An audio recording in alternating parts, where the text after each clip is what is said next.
Ah, yes, canned cranberry sauce. Piles upon piles are stacked high around every corner in your local grocery store, right about the time Halloween candy is being marked down. Many enjoy it. It's convenient. It's red.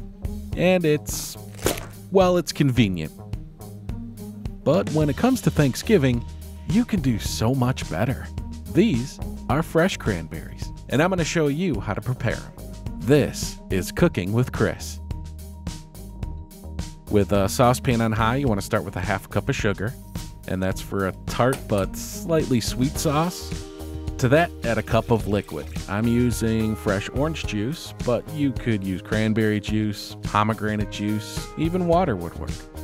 A few dashes of cinnamon and some grated nutmeg, because it just tastes and smells like the holidays. I'm also adding some zest from the orange to reinforce that flavor. Stir that up and let it come to a boil. Then you add your cranberries. Let it come back to a boil, then reduce the heat to simmer and cover. You'll hear them pop as they simmer. Give them a stir every few minutes. After 10 minutes, remove them from the heat and let them cool down. Now before you say, "But Chris, I got a turkey that needs to be cut, potatoes to mash, veggies to warm up, gravy to make, all my pots and pans have been used and we were supposed to eat 2 hours ago. You really want me to make homemade cranberries?" Yeah, absolutely.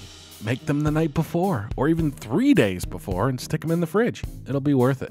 Thanks for watching another episode of Cooking with Chris. Don't forget to subscribe and like the video if you're all about that homemade cranberry sauce.